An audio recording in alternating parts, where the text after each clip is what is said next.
Before the engagement, I received a gift from my girlfriend's childhood friend. It was a black whip and a video. At first, I thought it was some kind of prank, but in the next second, the content of the video left me speechless. My once aloof and dignified girlfriend had lost every bit of her pride. As I stood there in shock, Makoto laughed brazenly. He said, "Did you really think she loved you? This is already my 13th whip." Chapter 1. In the middle of intimacy, Willow's brows furrowed slightly, and her body trembled uncontrollably. I glanced at her and asked, "Maybe we should stop for today." She had always been a little distant, even in her dependence on me, cold with a touch of tenderness. So, even beyond our daily life, during moments of pleasure, we maintained a respectful distance, always careful not to hurt her. In this area, we were never quite in sync. Willow released her arms around me, softly smiled, and said, "Yeah, let's stop here for today. I'll take a shower and freshen up. Otherwise, I won't be able to sleep." Then she gathered her silk clothes and gracefully slid off the bed. The sleeve of her silky robe accidentally brushed against her milky white leg,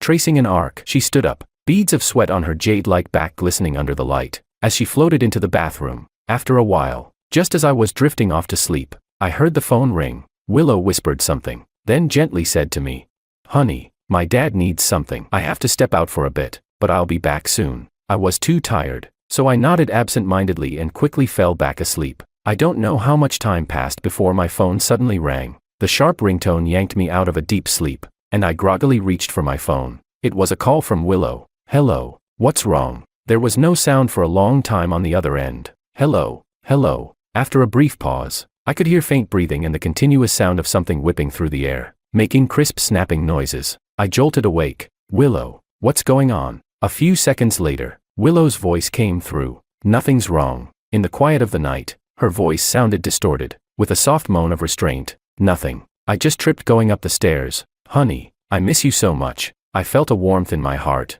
and a smile crept onto my lips as I playfully complained, "Why are you so clingy? You've only been gone for a little while, and you already miss me." There was silence on the other end. After a long pause, Willow finally spoke, but her voice trembled for some reason. She said, "Yeah." Chapter 2. The next morning, Willow finally came back. She stumbled in, collapsing onto the sofa as if she had been through a battle. Seeing her in this state, I leaned against the bathroom door and sighed. "Did your dad have some urgent matter again that kept you working all night? If I had known, I would have gone with you." Willow, looking pitiful, got up and hugged me, burying her face in my chest as she complained.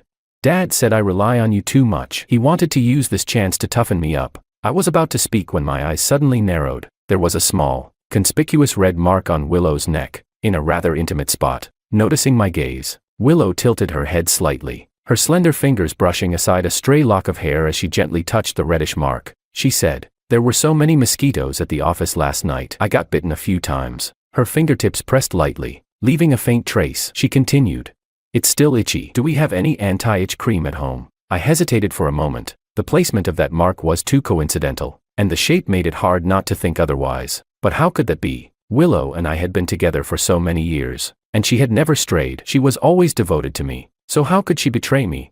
After all these years, I should trust her, but for some reason, I couldn't shake an uneasy feeling deep inside. "I'm off to work," she said. As she spoke, she casually draped a light blue shawl over her shoulders at the entrance. The delicate fabric skimmed her shoulders, creating soft ripples, adding a touch of innocence to her look. Beneath the shawl, a pearl-white dress accentuated her graceful waistline. She glanced at herself in the mirror for a moment, her clear eyes curving with a faint smile as they reflected off the cold surface, drawing a soft boundary between the foyer and the living room. She stepped lightly across that boundary, approached me, stood on tiptoes, and gave me a quick peck like a playful little bird. Without looking back, she crossed the threshold and slipped out the door.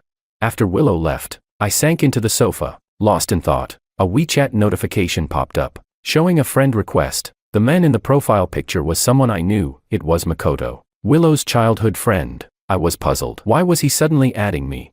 Makoto and Willow had grown up together, but Willow didn't like him much anymore. Whenever they happened to meet at social events, she'd quickly avoid him like he was a pest. She once told me that Makoto had lived recklessly while studying abroad, playing around and abandoning girls, hurting many in the process. She said, "That guy is a psycho. Don't ever be like him, honey." That's what she said. Indeed, the few times I had met him, Makoto always had different women around him, clinging to him like leashed cats, with a hint of unwilling submission in their eyes. Even with a companion by his side, Makoto never missed a chance to flirt with other women. teasing them openly in front of his partner. The cats, stripped of their freedom, seemed even more resigned yet somehow more eager to please. Truth be told, Makoto's features were rather ordinary, the kind that wouldn't stand out in a crowd. Yet, he had a certain aura about him. If you wanted to be polite, you'd call it charming. If not, it was downright sleazy, especially when he smiled, oozing with a sinister allure. Many women were drawn to Makoto, but Willow found him disgusting. Whenever he tried to approach, she would coldly push him away. Once, when Makoto tried to chat with her, she unceremoniously shut him down. "Please stay away from me. The smell of something rotten makes me want to vomit." It was clear she genuinely disliked him. Yet, Makoto never gave up chasing Willow. No matter how many times he was rejected, he remained persistent, as if he relished the challenge. Whenever Willow was around, his eyes were always fixed on her. I had heard from people in our social circle that Makoto had liked Willow since they were kids, confessing to her several times during school, only to be turned down. Just looking at this sleaze for a second was a waste of my time. I was certain that Willow was wholly devoted to me. But this time, I opened his Moments feed. His latest post had been shared at 4 in the morning. It showed a woman in a half-mask holding a phone, her neck adorned with a black collar. She was sitting on a bathroom counter, her back partially turned to the mirror, with smudged lipstick making her features unrecognizable. All that was clear were her alluring eyes. In the mirror, her bare, flawless back was crisscrossed with shallow whip marks, giving off an air of cruel beauty. The caption read, "Forever belongs to the master." Chapter 3. That night, I told Willow about Makoto adding me. Willow quickly scrolled through our chat history, and after seeing only 2 short lines, she let out a small sigh of relief. Then, with a look of disgust, she said, "Who knows what nonsense he's up to again? Just ignore him." I still felt something was off and was about to ask more, but Willow snuggled into my arms and playfully poked my chin. "All right, let's go to bed early. You don't want to be too tired to help me pick out my wedding dress tomorrow, do you?" I didn't sleep well that night. I had dreams nonstop, one after another, without a moment of peace. When I woke up, my body felt exhausted, but I couldn't remember a single thing from the dreams. That evening, some friends invited us out to dinner to celebrate our upcoming engagement. During the meal, everyone was offering us their congratulations. 5 years of dating, and finally, George gets the girl. "You're one lucky man. You two are a perfect match. May your love last forever. Let's raise our glasses to the happy couple." Just as everyone lifted their glasses, the door suddenly swung open. Makoto walked in, wearing a black trench coat, and everyone froze. Everyone knew that Makoto had always liked Willow, so no one had invited him, thinking it was best to avoid any awkwardness. How he found out and came on his own, no one knew. The smile faded from Willow's face, and she bit her lip, asking, "What are you doing here?" Makoto brushed his hair back, and though his appearance was ordinary, he carried a unique confidence. He smiled and said, "How could you not tell me about something as big as your engagement? After all, we've been..." He paused for a moment before continuing. "We've known each other for so many years." Sensing the tension, our friends quickly tried to smooth things over. "Come on, have a seat over here. We didn't want to bother you since we know how busy you are, but it's great you came. Let's have a drink." That night, Makoto drank constantly, reminiscing about his past with Willow. Don't be fooled by how cold she is now. Back in school, she was the sweetest thing. My family was poor then, and she used to share her breakfast with me every day. We even shared the same carton of milk. Half for her, half for me. Ha ha ha. He looked at me, his eyes brimming with provocation and disdain, not bothering to hide it. Our friends were clearly uncomfortable, responding with half-hearted comments. Willow stayed silent the entire time, not giving Makoto even a glance. Makoto's one-man show grew more ridiculous, and by the end, he was drunkenly gulping down drinks, slurring through stories until he was thoroughly wasted. He stared at Willow for a long time. Willow, noticing my empty glass, gently covered it and softly said, "Honey, don't drink too much. Eat something, or your stomach will hurt." With that, she ladled a bowl of soup for me. Makoto suddenly let out a bitter laugh, staggering to his feet before stumbling out the door. Willow's expression remained calm, but after being together for so long, I could see a trace of irritation in her eyes. I asked, "What's wrong, Willow? Do you have something on your mind?" Willow replied, "Nothing." But as time passed and Makoto didn't return, Willow began unconsciously picking at her fingers until she finally stood up. She said, "Honey, I'm going to the bathroom." By then, most of our friends were already passed out, slumped over in their chairs, but Willow still hadn't come back. I went out to look for her, and that's when I saw Makoto, drunk and grabbing the wrist of a young waitress, harassing her and trying to drag her outside. The girl wasn't strong enough to push him off. Just as I was about to intervene, a figure rushed forward and slapped Makoto hard across the face. The waitress fled, and Makoto, stunned, fell to the ground. He was about to shout in anger, but when he looked up and saw Willow, he simply shook his head and slowly got to his feet, muttering complaints. Willow's face was flushed with rage, her eyes blazing with jealousy. I had no doubt she wanted nothing more than to tear Makoto apart at that moment. In front of me, she was always gentle and kind, and in front of others, she was always cool and dignified. I had never seen her like this. I stood frozen at a distance, watching as Willow yanked at Makoto's sleeve, screaming hysterically. Are you naturally this much of a scumbag? Do you never turn down any woman? If I hadn't come just now, were you planning on taking her home? Makoto stared at her for a long time before suddenly letting out a sad laugh and pulling her into a tight embrace. I thought she would push him away, but she didn't. After a brief pause, Willow buried her head into his chest, like a cat bound by a leash. That night, I went home alone. She said Makoto was too drunk to be left alone and that she would take him home and come back after. But I sat on the sofa until morning, and she never returned. It wasn't until afternoon that she finally came back. She said, Makoto was so drunk last night. After all, we grew up together. If something happened to him, I wouldn't be able to face his parents. She hugged my arm, her dark eyes filled with affection, and said, Honey, there's really nothing between me and him. Don't be upset. Okay. Just as I was about to say something, I caught a glimpse of her bag, noticing that one of the outer pockets was bulging. I reached in, and when I saw what it was, I froze. It was an open box of condoms. Chapter 4. The day before the engagement. I sat on a bench, staring blankly at the hall we had spent countless days and nights preparing, imagining what it should look like tomorrow. The hall now seemed vast and eerily quiet. The crisscross light from the golden wall sconces cast shadows that etched cracks into the lampshades, while the densely packed roses and lilies emitted a sickly sweet, suffocating scent. The deep red velvet curtains were thick and opaque, though the bottom edges had faded. Memories clouded by shadows played in my mind, their echoes dragging like muddy boots. That day, my friend Chinzei said to me, Your fiancée is so beautiful, brother. You're really lucky to marry her. For no reason, I just looked at him, unable to say a word. The thought of that box kept resurfacing in my mind. When it came to that box of condoms, Willow's explanation was that Makoto had purposely planted it in her bag. She said Makoto had always had ill intentions toward her, jealous of our engagement, and was trying to sabotage our relationship. She was so sincere in her explanation, swearing that I was the only one she ever loved, and the hurt in her eyes seemed too real to be faked. After so many years together, I had always trusted her. Willow had never betrayed me. How could it be possible? How could I draw such an absurd conclusion? I should be ashamed for not trusting my future wife. The girl who shared every little moment of her life with me, the girl who longed to have me by her side every day, the gentle and caring woman who stayed up all night looking after me when I was sick. And yet, a part of me seemed to split off, a shadow that coldly mocked me for deceiving myself. It felt like I was standing on the edge of a cliff, with solid ground beneath my feet, but at any moment, a gust of wind could send me plummeting into an endless abyss. Maybe it wasn't that I couldn't figure it out, but rather that I didn't want to. 5 years of love, built word by word, brick by brick, couldn't just fall apart like this. I shook my head and pushed myself up from the bench, but as I turned, I froze. Makoto was standing behind me, though I hadn't noticed when he appeared. His slightly square face was pale, his cheap suit wrinkled, and his tie poorly fastened. I instinctively frowned and asked, What are you doing here? Makoto was holding a black gift box, smiling as he handed it to me. He said, I came to give you an engagement gift. The box landed in my hand, featherlight. Oddly, my hands began to tremble at that moment, as if some part of me already knew what fate awaited inside. Makoto looked down at me with a strange smile tugging at his lips. Not going to open it, he asked. My stiff fingers slowly pried open the box. Inside lay a black leather whip.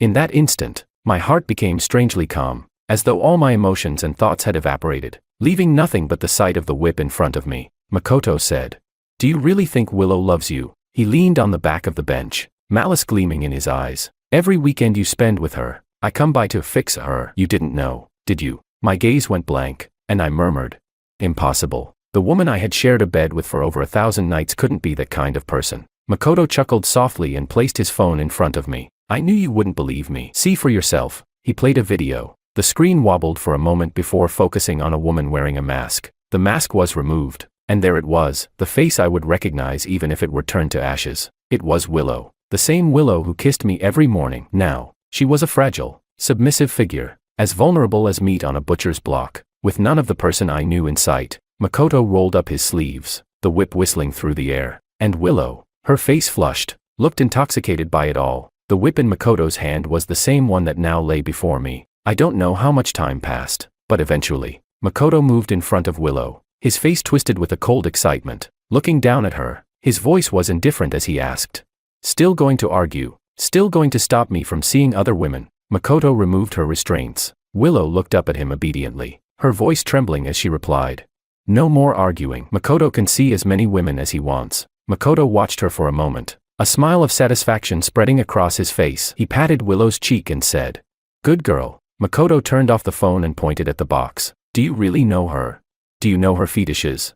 Did you know that she once told me that every time with you was as bland as drinking plain water?" He squatted down, a wicked smile playing on his lips as he looked me in the eye. "She belongs to me. We're the perfect match. George, you don't even know who your fiancé really is. Do you know what she was doing when she called you that night?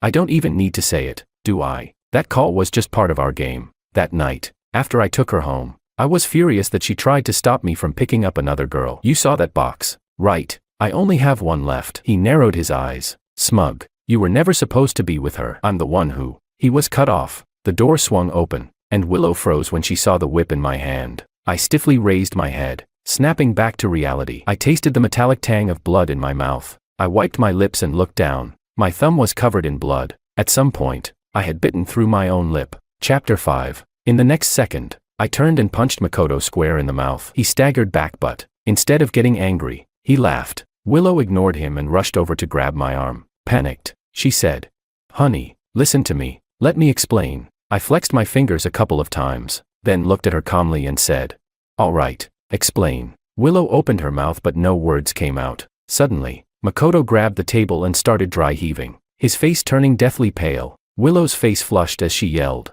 "Makoto, what are you trying to do? Are you trying to drive me to my death?" Makoto smirked and pulled out a white pill bottle, tossing it onto the floor. "Drive you to your death? No, Willow. Before I came to see you, I swallowed an entire bottle of sleeping pills. Willow, today you either come with me, or you watch me die right in front of you." Willow picked up the bottle, screaming, "Makoto, are you insane?" Makoto laughed maniacally. "Yes, I'm insane. I'm crazy because I want you so badly. I've chased you for so many years, put so much effort into you, and you wouldn't even give me a second glance. You treated me like I was filth from the gutter, something to be avoided. But now, good girl, you're finished. Even if you won't admit it, deep down, you know you're done. You belong to me, and I'm here to make you realize it. Willow, you wouldn't want to watch me die, would you? You'd feel guilty. You'd suffer for the rest of your life. Your noble heart couldn't handle that, could it? You don't want me gone, because deep down, you know we're the perfect match. Without me, your life would return to the boring, uneventful place it was before. Admit it, you can't bear to lose me." As he spoke, it seemed like he couldn't hold himself up anymore, his body slowly collapsing. Tears welled up in Willow's eyes as she supported him, shouting, "You're a madman. You've really destroyed me." She helped him, step by step, toward the door. "Willow," I called her name. She paused, turning to look at me. The light was behind her, so I couldn't see her expression clearly, but I heard her voice, choked with emotion. "Say one word, sorry." Without another glance back, she disappeared through the door with him. I sat in the hall for a long time before I forced myself to stand and leave. The pale gray marble columns reflected a cold, harsh light from the sky, casting a chill into the air. The faint daylight brought no warmth. Instead, it felt like a jagged arrow slowly boring into my chest. My heart, numb as though anesthetized, could only register a dull ache, without any true pain. It felt as though the world had placed a sheet of glass between me and reality. I could see the emotions, joy, anger, sorrow, but I could no longer feel them. Chapter 6. When I got home, I didn't rest. I immediately began packing my things. There was no rush to leave, but I needed to keep myself busy, or else my mind would drive me insane. I had lived in this home for 5 years, and traces of me were everywhere. Moving out wasn't going to be easy. I spent hours packing, and by the time night fell, I had barely made a dent. At some point, it had started raining outside, a steady drizzle. Willow came home. She was still wearing her engagement dress, soaked from the rain, the hem of her gown covered in mud. She stood at the door, watching me pack. Neither of us spoke. It wasn't until I walked past her with my things that she finally broke the silence. "I'm sorry, George." I looked at Willow, and in that instant, I understood what she meant. No explanations, that was her answer. We would never be the same again. There would be no one to apologize first, to explain the misunderstanding, or to reveal their deepest feelings, because we both knew this wasn't just a simple argument anymore. She knew I had made my choice, because she had made hers, but I still couldn't understand her decision. It felt like the curtain woven from shadows that had covered my false memories had finally dropped. separating me from the truth. My memories blurred, and confusion began to smother my anger. I squinted at her and asked, word by word, why? 5 years. Even a dog would be loyal after 5 years. She had become a part of my life, and every plan I had for the future included her. I had never doubted we would make it to the end, but reality had played out in the most absurd way possible, hitting me with a heavy blow that made me realize just how foolish I had been. The woman I once thought was a gift from the heavens had, in fact, been sneaking around with another man every week, and she had hidden it so well that I hadn't noticed a thing. When we went to the temple to hang a love charm, what was she thinking while wishing for us to grow old together? Was she thinking about when she could go back to see Makoto? Suddenly, I felt like I was going to be sick. But what was the point in asking why? I already knew the answer. I'm sorry, Willow said, her lashes lowering. But I can't live without him. George, I really do love you, and I genuinely wanted to marry you. But today, I finally realized I can't lose him. He's more important to me than my own life. Strangely, in that moment, all I felt was the urge to laugh. But instead of laughing, I let out a half smile and sighed. I didn't know if I was laughing at how absurd the world could be, or at how foolish I had been. 5 years, and all I got in return was that she couldn't live without him, that he was more important to her than her own life. I didn't say anything else. I pushed open the door and walked out. The door closed behind me, cutting me off from Willow, once and for all. Chapter 7. I quickly resigned from David's company. He didn't try to stop me, only gave me a complicated look before approving my resignation. He even added a large bonus to my final payment. Looking at the numbers in my bank account, I couldn't help but feel it was a bit ridiculous. I had originally planned to stay abroad. I graduated from Stanford, and right after graduating, I was offered a $300,000 a year job at a Wall Street investment firm. But just because Willow asked me to come back and help her, I resolutely gave up the chance at $1 million salary and returned to China. 4 years, I worked at her father's company. Every investment project had to go through me. In those early years, I worked tirelessly to earn her father's trust. We often worked late into the night, then dragged our exhausted bodies home, collapsing into bed. I used to think we weren't just lovers, we were partners, supporting each other like family. I had thanked fate countless times for giving me a soulmate who shared my ambitions. When I overworked myself and fell seriously ill, she cried endlessly, staying up all night by my side, clutching my hand, threatening that if I dared to leave her first, she would follow me. She said she loved me, that she couldn't live without me. But in just 5 years, she no longer needed me at all. It turns out, I never truly saw her for who she was from the beginning. I rented a new apartment. It wasn't as luxurious as the one I used to rent in the city center, but it was more than enough for me alone. I deliberately chose a smaller place because I couldn't bear the silence of a large house anymore. It always reminded me of that hall, vast, quiet, and unsettling. I found out about Willow and Makoto being together from a friend. After hesitating for a long time, he cautiously asked, "Did you know? Willow is with Makoto now." I froze for a moment before I forgot how I even ended the call. The autumn rain fell continuously, carrying a chill that clung to the windows. I should have expected it. It was bound to happen sooner or later, but hearing it confirmed still left me feeling drained, as if all the strength had been sucked out of me, leaving me weak and powerless. From that point on, Makoto began to flaunt their relationship. They went to Akita together to see the fireworks festival. It was the same festival Willow had begged me to take her to. Under those fireworks she had dreamed of so many times, she now held someone else's hand. They went to Disneyland together, kissing in the same spot where Willow and I had once taken pictures. Every trace of me that I had left in her life was slowly being erased. Willow even got Makoto's name tattooed on her chest, the twisted, snake-like letters cutting across her heart, marking her as his. I scrolled through the photos mechanically, unable to even feel a pang in my heart anymore. They seemed happy together, happier than she had ever been with me. Willow eventually reached out to me, calling me one day. She said, How have you been lately?" I didn't say anything, and she sighed before continuing.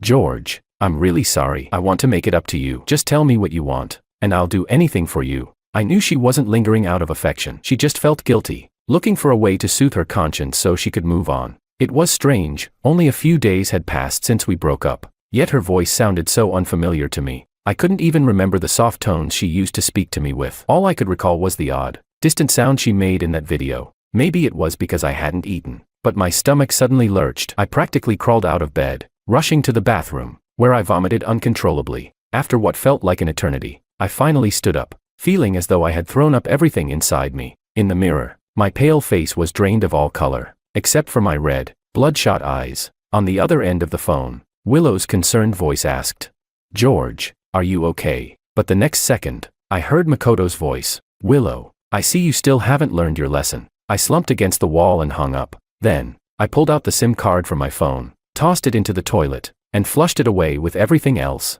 Chapter 8. After I left, I dreamed about her often. In my dreams, it was always that snowy day when we first met. Her hat had been blown over her eyes by the wind, and she tripped, screaming as she slid forward. I didn't have time to react, so when she crashed into me, I instinctively caught her. We both tumbled to the ground, with me cushioning her fall, her face still covered by her hat. She stammered out a flustered apology. I winced, pulling the hat off her face. Even after 5 years, I still remembered the snow that day, glowing yellow under the streetlights, like golden dust falling from the sky. When I saw her face, I froze for a moment. Her long eyelashes blinked away the snowflakes before she raised her brows with a hint of a smile. Her cherry blossom pink lips curved like flowers blooming in winter. In that brief moment when our eyes met, I had only one thought. She was beautiful. That was my first meeting with Willow. But as beautiful as the beginning was, the end was just as ugly. I would always wake up from those dreams, caught between the warmth of the memory and the coldness of reality, unable to fall back asleep. Night after night,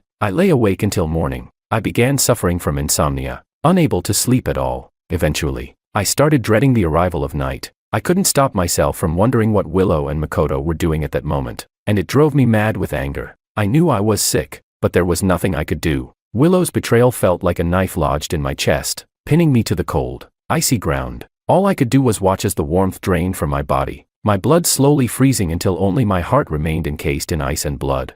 That went on for a month before I slowly realized something was wrong with me. So, when a headhunter contacted me again, I didn't turn them down. No one was going to save me. I had to save myself. The new company offered me a good position, starting as a vice president, but the work was endless, with late nights almost every day, and I often found myself working until 11 or 12 at night. I was so exhausted every day that as soon as I got home, I would collapse into bed and sleep soundly. I didn't even have time to check their posts flaunting their relationship anymore. Willow began appearing less frequently in my dreams, replaced by endless piles of reports, burying me like snow. After 3 months of non-stop work, I finally had 2 days off. When I saw Makoto again, I realized something. He no longer bothered me. I looked up, only then realizing that it had been a long time since I'd thought of Willow. Time really is the best healer. The wound I once thought would never heal had finally begun to scab over. Chapter 9. Despite my efforts to avoid any news about Willow, her name would still come up occasionally when I was out with mutual friends.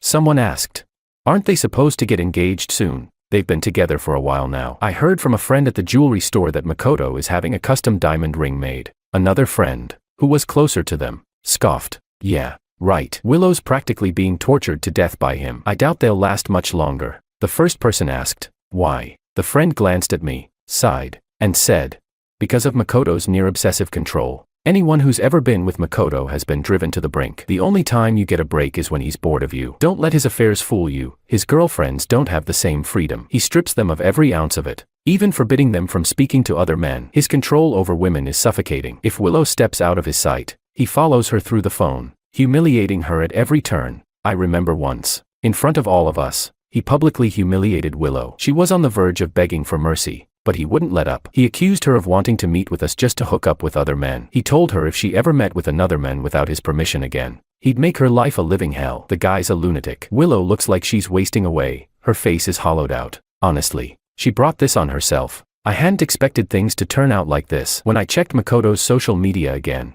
sure enough, it was no longer filled with lovey-dovey posts. Now, it was mostly angry, expletive-laden rants, a clear sign that their relationship was in trouble. But it had nothing to do with me anymore. I thought about it for a moment and decided to block both of them. I used to check their updates constantly, but now, I felt like it was a waste of time. It was time for me to forget Willow completely and move on with my life. What I didn't expect was to run into her again so soon. After my vacation ended, I landed a new investment project. The target, Tunghua, David's company. As I looked over the investment proposal, I couldn't help but laugh bitterly. What kind of twisted fate was this? In such a large city, with millions of people, I couldn't avoid her. I turned down the invitation to the evening business dinner. This project was extremely important for Willow, and she would definitely attend in person. Her mother had been a mistress who eventually took the place of her father's first wife, leaving Willow with 2 half-siblings from his first marriage. Over the years, her father had been busy as well, producing a few more illegitimate children.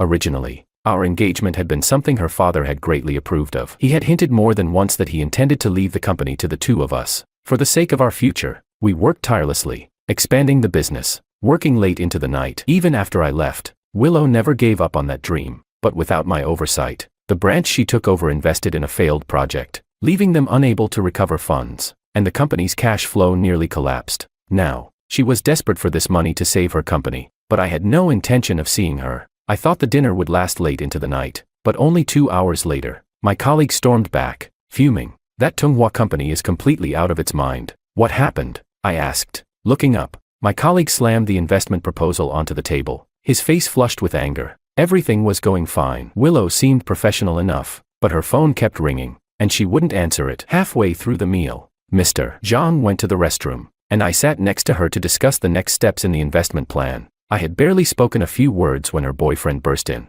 saw me sitting next to her, and slapped her across the face. Then he punched me, yelling something about how his woman wasn't someone a piece of trash like me could touch. My colleague, trembling with anger, pointed at his mouth and said, "Look what he did to me. I just got dental implants, and now they're cracked." I was speechless. That's over the top. You've only met twice. Right. Exactly. And her boyfriend forced her to slap herself, accusing her of being a flirt who was trying to seduce everyone. I barely know her. Is that guy brain dead or what? If it weren't for my dad stopping me from calling the police, I'd have made sure he spent a night in jail.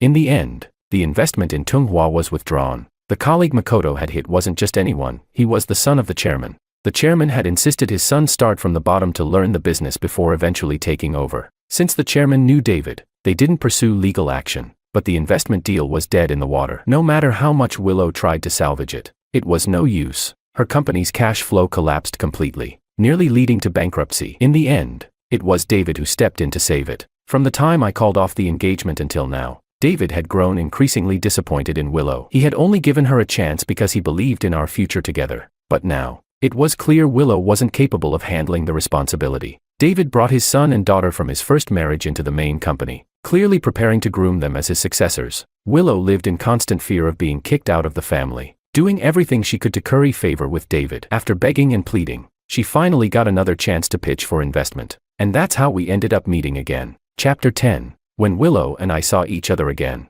we both froze for a moment. Although a few months had passed, Willow still looked the same from the outside. Dressed in a pearl white dress paired with a black knitted cardigan, she looked as elegant as ever. But I suspected that now, she couldn't pull off that effortless grace like she used to. She looked into my eyes, her expression complicated, and said, "How have you been these days?" I replied calmly, "Pretty good." Then, I said nothing more and turned to take my seat. Throughout the meal, Willow's gaze kept drifting toward me. She tried to strike up a conversation a few times, but I brushed her off every time. Even now, seeing her face still stirred anger within me. I attributed this feeling to the emotional scars from those painful days, not to any lingering feelings for Willow. Those had long been burned away during the countless sleepless nights I endured. During dinner, Willow's phone rang repeatedly. At first, she answered with quiet explanations, but eventually, she simply turned it off, her unease visible on her face. After a few rounds of drinks, the door to the private room suddenly burst open. Everyone turned to look, and there stood Makoto,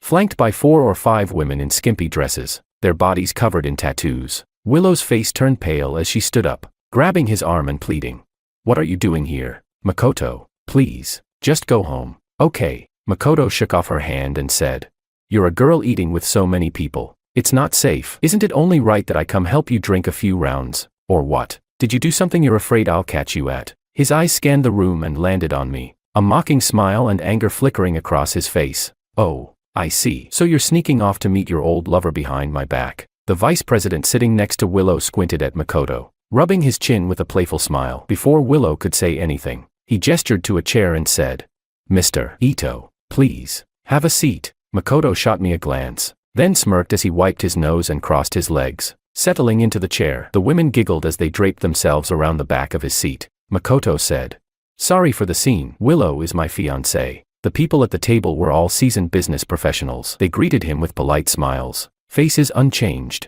"Such a talented man. With a successful couple like you two, you're bound to go far together." "Yes. When's the wedding? We'd love to attend." Despite their smiles, if you looked closely, there was a subtle awkwardness in their expressions. I overheard someone nearby snickering and shaking their head. What kind of occasion was this? Everyone here was dressed formally, ready to discuss business, but Makoto, as usual, was dressed casually, flaunting his entourage. If this were a nightclub, it wouldn't have mattered, but here, it was downright embarrassing. Makoto, oblivious, poured himself a full glass of Moutai, stood up, and raised his glass. Thanks to everyone for taking care of my Willow. I'll down this one first. Feel free to join. Cheers to Mr. Ito. What a drinker. Their words were full of praise, but their eyes were filled with mockery. No one cared about this meal or the drinks. They were here to discuss business. Makoto, however, was treating it like a street bar, throwing back his drinks and spouting nonsense. Willow's face grew paler by the minute, and she discreetly tugged at Makoto's arm several times.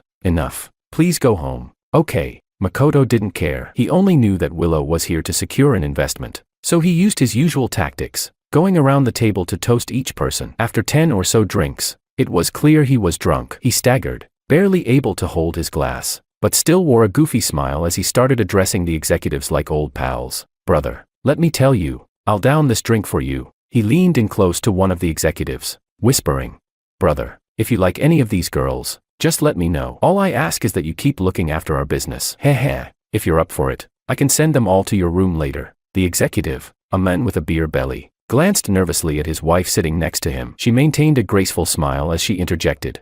We'll see.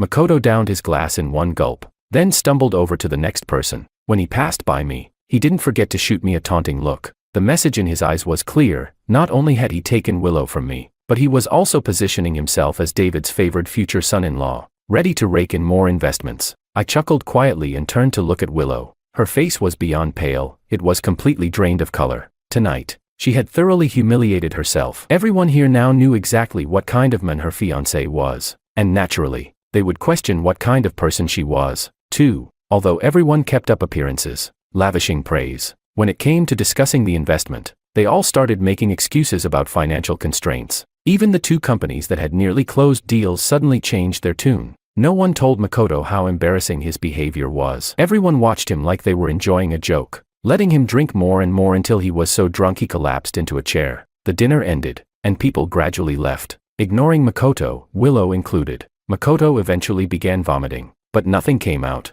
leaving him coughing and retching violently. Willow just stood there, biting her lip, glaring at him with hatred. I couldn't help but find the situation ironic. She had thrown away 5 years of our relationship for this man, for what I once thought was true love, and now, it had all crumbled into nothing. As I left the room and walked out of the bathroom, I saw Willow leaning against the hallway, crying. When we were together, I could never stand to see her cry. Loving someone means never wanting to see them in pain. She cried pitifully, tears streaking her face, her body racked with sorrow, but I walked past her without a word, my face expressionless. Suddenly, she grabbed the corner of my shirt. George. Her voice was hoarse, probably from all the crying. She looked up at me, her expression one of utter misery. She said, How have you been? I smiled brightly and said, Pretty well. Work's going great, and life smooth. No complaints, though you, on the other hand, don't seem to be doing so well. Willow forced a bitter smile and wiped her tears with her sleeve. Yeah.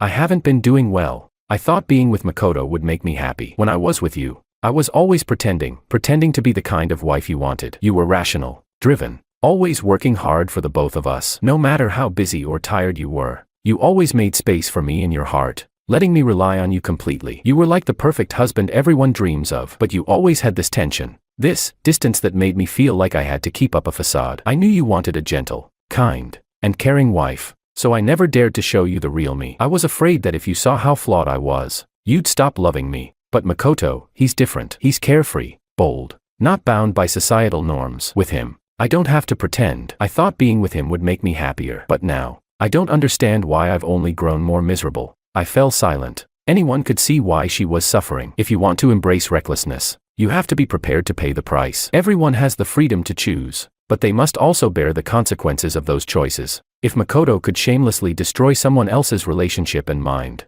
how could he suddenly become normal in other aspects of life? A person's moral compass isn't piecemeal. It's built from a foundational point and grows steadily from there. It's not a random collection of unrelated traits. Lately, I'd heard how much Makoto had tormented her. He flaunted his position at her company, parading around as her fiancé and even using that title to seduce women at the front desk. Willow loved me for my dedication and loyalty, but she couldn't let go of the indulgence and thrill Makoto offered. Some people are like that. They crave stability, yet yearn for the excitement of what they've never experienced. Willow crouched down, covering her face with her hands, her voice filled with regret. I regret everything, George. It was a pose of complete desperation and collapse. She said, We were so good together, and I ruined it all. I thought I loved Makoto, but now I realize I was only chasing a fleeting illusion. That illusion clouded my mind, and I never thought about whether he was worth such a high price. I've always loved you, George. It's always been you. Could you? No. I cut her off without hesitation, meeting her gaze. Willow had beautiful eyes, dark, soft, and framed by long lashes. I had once been lost in their warmth countless times,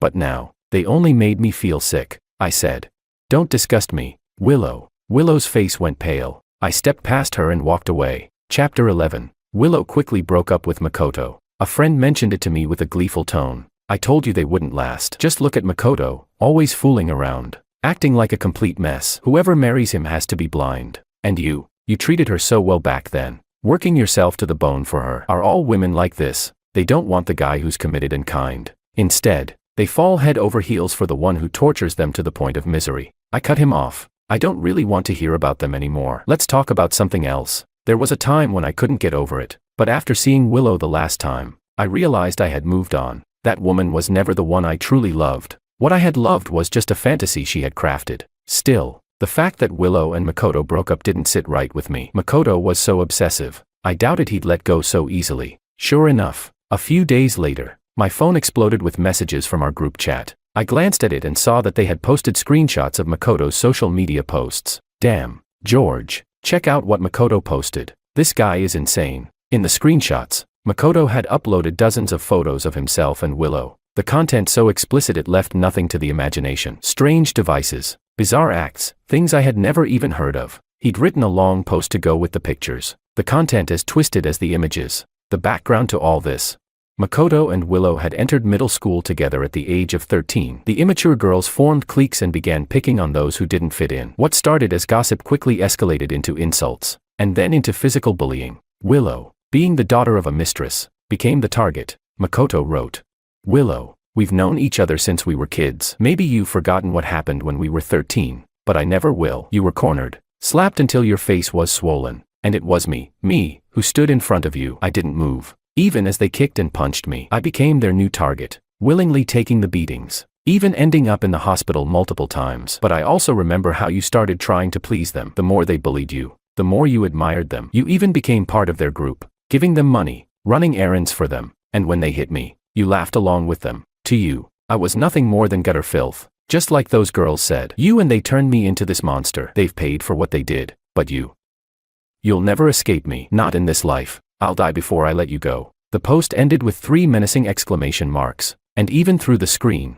I could imagine the manic expression on his face as he typed those words. This lurid spectacle quickly spread like wildfire, first through local chats, and then, somehow, it found its way onto Weibo. Suddenly, the situation spiraled out of control. Willow wasn't famous, but David was the head of Lu Group, and Lu Group was a household name across the country. A scandal involving a wealthy heiress and her depraved relationship rocketed to the top of the trending topics. Headlines like Willow and Makoto and Lu heiress's unusual desires were everywhere. The next day, Lu Group's stock price plummeted by 7 points at the opening. David, enraged, suffered a stroke, bedridden, half of his face paralyzed. He stepped down and named Willow's half-brother as the new head of Lu Group. The very next day, Willow's brother took over from David as chairman and immediately removed Willow from her position, appointing his full-blooded sister as the new executive vice president. It was clear to everyone that Willow, once the most promising heir of the Lu family, had been cast aside. She and I had once been David's dream team, but we had let him down too many times. For people like them, the most important thing is ensuring the survival of the company. It doesn't matter if the successor is male or female, has affairs, or lacks personal integrity. What matters is protecting the family's interests. But a woman who had been publicly humiliated and involved in such a scandal, that was stupidity. Stupid people can't protect their own interests, let alone the family's. Everyone knew Willow's brother would take revenge on her. His mother had been driven to death by Willow's mother, the mistress. Now that he had power, his payback was inevitable. Willow was finished. The day Willow showed up, it happened to be the last autumn rain of the season. The cold drizzle hinted that winter was near. I opened the door to find Willow standing outside. Her dress soaked through, her meticulously styled hair was wet, clinging to her face, making her look both beautiful and disheveled. I asked, "Why are you here? What do you want?" Willow looked down, a bitter smile tugging at the corners of her mouth. Where else could I go? I remained indifferent. Willow was still David's daughter, the Lu heiress. I didn't believe for a second that she had nowhere else to go. She was just playing the victim again, I said. If you've got nothing important to say, I'm closing the door. Willow blocked the door, urgently saying, wait, I just need to say 2 things. Go on. Then, Willow lowered her gaze and said, I know how badly I messed up. When I was young, everyone called me the child of a mistress. Later, my dad's illegitimate children started popping up, and I'd often see my mom crying alone at night. I promised myself I would be a faithful wife one day. She smiled, but there wasn't a hint of warmth in it. But I ended up becoming just like her. I was in so much pain back then. My father had so many children, and they all tried to destroy me in front of him. I lived in constant fear that I would lose everything overnight. Honestly, when I was with you, I really wanted to cut ties with Makoto forever. But when things got tough, I just wanted to throw it all away, to give up on everything. But I knew you wouldn't accept that. Then Makoto told me he could give me that feeling of not caring about anything, as long as I bowed to him. I was a fool. At first, I thought it would only be once, but I kept telling myself it wouldn't happen again. Over and over. Her voice began to tremble, but I couldn't stop. The sensor light in the hallway flickered and then went out, leaving us in dim light. Tears shimmered in Willow's eyes. She said, I know I wronged you, but George, I truly love you. I regret everything. Only now, after all this time, do I realize that I never loved him. It was just a twisted dependency. You've always been the one I loved. I'm begging you. Please give me one more chance. I swear I'll never hurt you again. Think of everything we've been through. Willow had always been the apple of the Liu family's eye, adored and pampered all her life. I had never seen her so humble. To be honest, I believed that Willow had loved me once. I had seen that love in her eyes, but how deep could that love have been?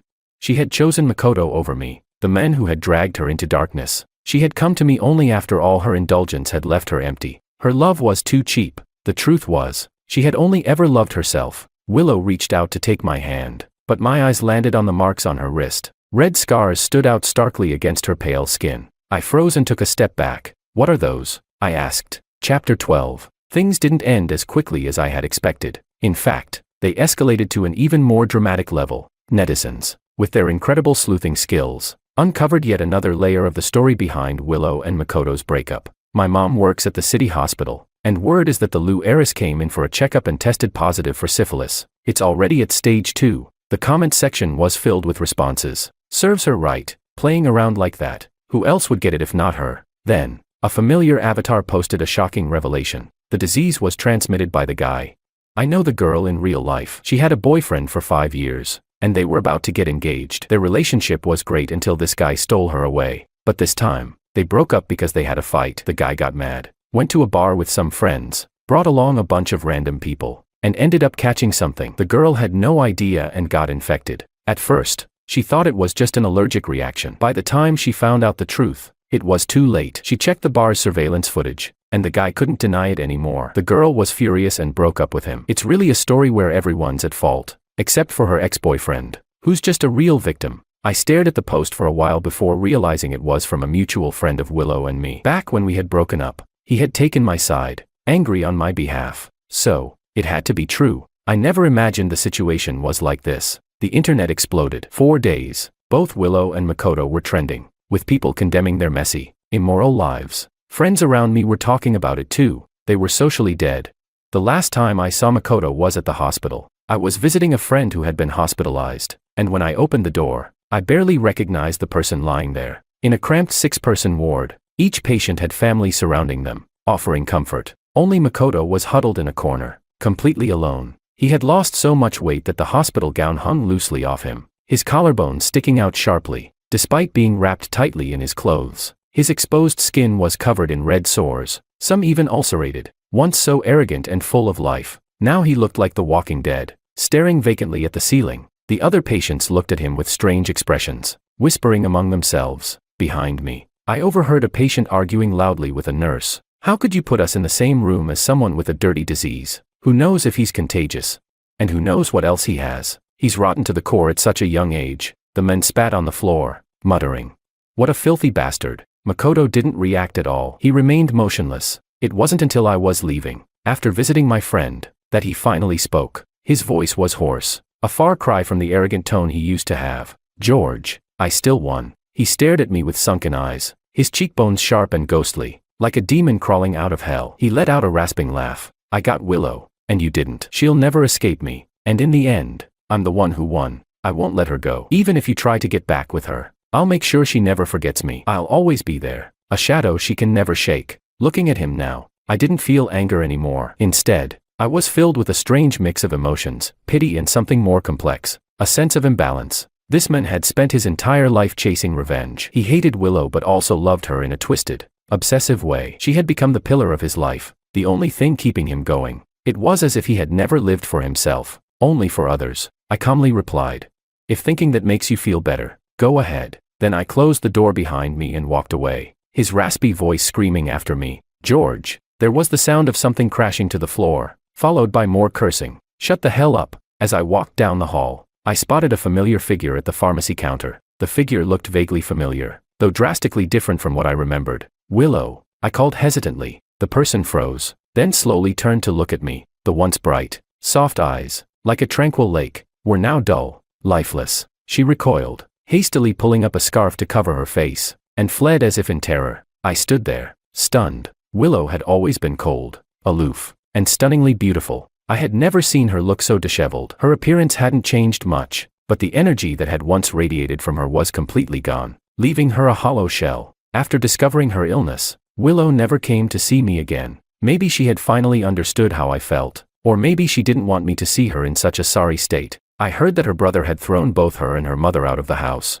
not leaving them a single penny. In the end, David had felt sorry for his favorite woman and daughter. Rumor had it that he regretted what happened and tried to regain control of the company, but it was too late. His eldest son had already secured his position within the company's upper ranks. Taking advantage of the scandal, he quickly gained control of the board and, in turn, the entire Lu Group. He spared no expense to keep David in a private hospital, earning him a reputation for filial piety. But everyone knew it was just a gilded cage. The power shift was complete. David's era was over, and there was no way he could protect the woman and daughter he had once favored. Willow was not only cast out of the family but also stricken with this illness. By the time she realized it, the disease had progressed too far for treatment to be effective. From what I'd heard, the illness would eventually invade her bones and central nervous system, possibly becoming fatal. She had lost everything, the future that should have been hers, her health, and her place in the world. Having been raised in luxury, how could Willow ever survive such a blow? Friends had whispered about how miserable her life had become, but seeing her in person stirred a strange mix of feelings within me. But who could she blame? From the very beginning, these were all her choices, and she alone had to face the consequences. Chapter 13. When the ice on the lake in the park started to thaw, I received a call from the head office. They were opening a new branch in Italy and wanted me to be the president of the new company. I thought it over for a few days and decided to accept. For so long, my life had revolved around Willow. Now that chapter was closed, it was time to start fresh. As the plane climbed above the clouds, I looked out the window. The lights on the ground twinkled like stars, stretching across the landscape. Then, with a roar, the plane plunged into the clouds, obscuring everything below. For a moment, nothing was visible. When I opened my eyes again, a beam of orange light was streaming in through the window. I turned slightly to the side. Outside, the sky was ablaze with the glow of dawn. The darkness of the night had been left behind, and the sunlight broke through the clouds, flooding into the small window and bathing me in its warmth. I smiled and took out my phone, capturing the moment. The day had finally begun.